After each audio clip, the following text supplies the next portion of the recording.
So you want to start investing, but you have no clue how to begin or what investing actually involves. Not a problem. Today, I'll be giving you a concise, step-by-step beginner's guide on how to invest. I won't waste your time and will only cover what you actually need to know to get started. I'll also be revealing my investment strategy to make money in today's unpredictable stock market. Make sure to watch until the end. Let's start with the ABCs. What is investing? In simple terms, it means buying something that you expect will grow your money. That's it.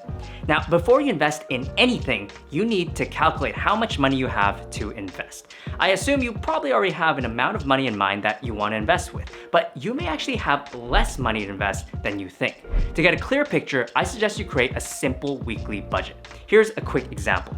On the top is your income. This is how much money you earn per week. This includes wages from your job or your allowance. On the bottom are your expenses. This is how much money you spend per week. This includes food, rent, and any other weekly costs you may have. What you want to do is list out all your weekly income and expenses and add their totals together.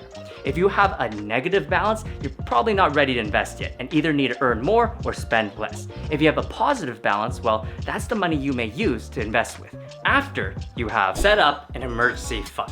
This is essential to have before investing, especially during this uncertain time in the economy. An emergency fund is an amount of money kept somewhere that can be accessed at any time, such as a savings account. You may want to consider your emergency fund to have enough money to cover 3 to 6 months worth of expenses, which you can calculate by using the budget you made earlier. The exception is if you have high interest debt. For example, anything above 10% interest, like credit card debt. In that case, you should start with a smaller emergency fund of 1 to 2 months of expenses while you pay down your high interest debt. Once that's paid, you can go back to 3 to 6 months. So you now have an emergency fund and additional money to invest with. It's finally time to create a strategy. A strategy can help guide you towards purchasing the right investments for your needs. There's no need to write a 20-page report or anything. All you gotta do is just answer these 3 questions. What's your objective? Are you investing to save for retirement, for a house? Assess what your objectives are and how much money you realistically need to achieve them.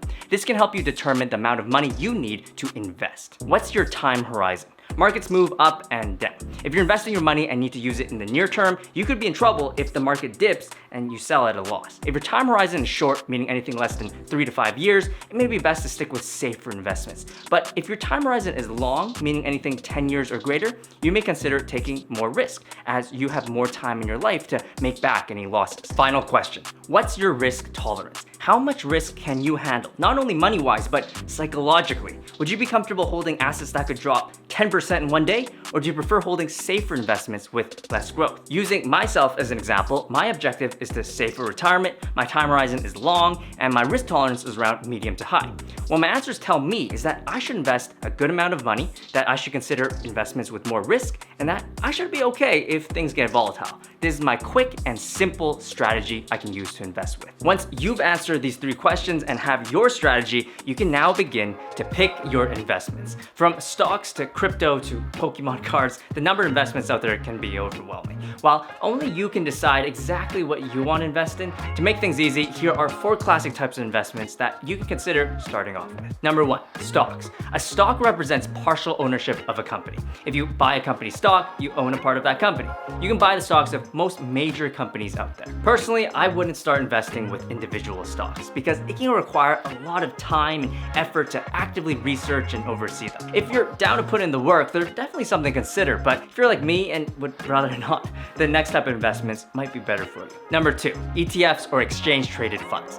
These are a basket of stocks, bonds, and other investments that you can invest in. For example, there's an ETF that tracks the S&P 500 index, which is made up of the 500 largest publicly traded companies in the US. Investing in that ETF is like investing in a little bit of all 500 of those companies at once. ETFs could be an easy way to invest and diversify your portfolio. They do have a fee called an MER or management expense ratio. Basically, it's a percentage that is deducted from your returns, but it's typically not much, making ETFs also a relatively low-cost investment. Number 3, mutual funds. Similar to an ETF, they're a basket of stocks, bonds, and other investments and have an MER. However, one key difference is that they're often overseen by portfolio managers. They actively pick, buy, and sell assets of your mutual funds for you based on their investment objective. It's kind of like having your own investment professional working for you. Something to note, mutual mutual fund MERs are usually a little bit higher than most ETF MERs. Number 4, GICs. One type of GIC provides a guaranteed rate of return, while another type provides a min and max amount while protecting the initial principal.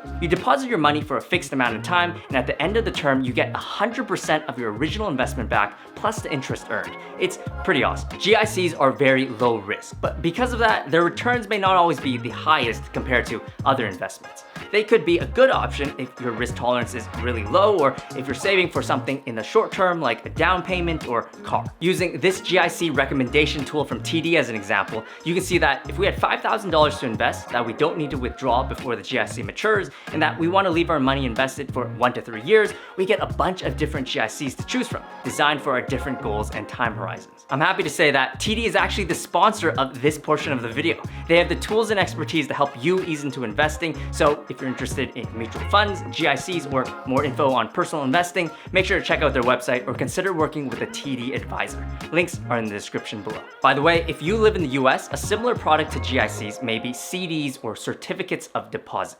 Consider looking them up. Assuming you have chosen to invest in one or several of those classic types of investments, it's time to open an investment account. There are many places you can open one. You can go to a bank, a traditional broker, an online broker. If you want my suggestions, check the links in the description below. Now, what type of investment account should you open? Because not all of them are the same. I suggest you first open a tax-advantaged account. Tax-advantaged accounts are accounts registered with the government that allow you to hold qualified investments such as stocks, ETFs, mutual funds, GICs, and more.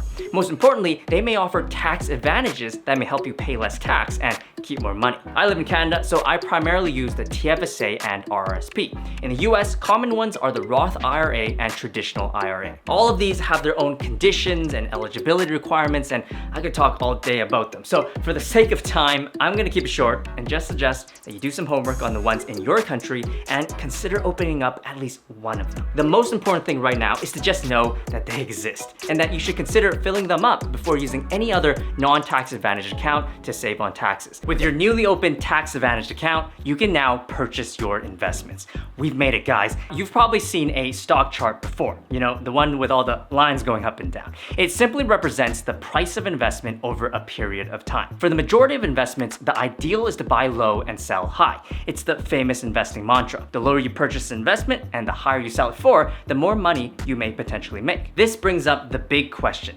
When should you buy?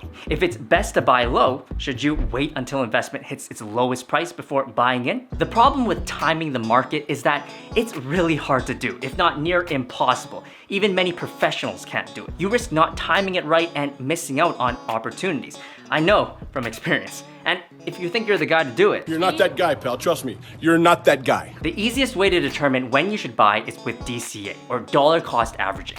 Dollar cost averaging is a purchasing strategy where you invest a set amount of money at regular intervals over a set amount of time. For example, investing $200 a month, or $50 a week, or $10 a day. Because you'll be purchasing an investment at multiple price points, you'll get an average price that's somewhere between the highs and the lows. You won't gain as much compared to if you time the market well, but you also won't lose as much if you didn't time the market well, which is much more likely to happen. There's a common saying in investing, timing the market beats timing the market. This brings us to right now. The markets have been volatile recently, inflation is sky high, and the future of the economy is uncertain. What should you do as a beginner that's just starting to invest right now? Here's what I'm doing. I don't know where the market is going in the short term, but history shows that the market tends to trend up over time. So right now, I'm only investing for the long term, around a 10-year time horizon at the minimum. Whether or not the market goes further down or up, this period is a great time to start investing for the long term. Prices are lower than they were several months ago, so we're already getting a decent discount. While it's totally possible prices could go lower, I also don't think I'm gonna be able to time the market.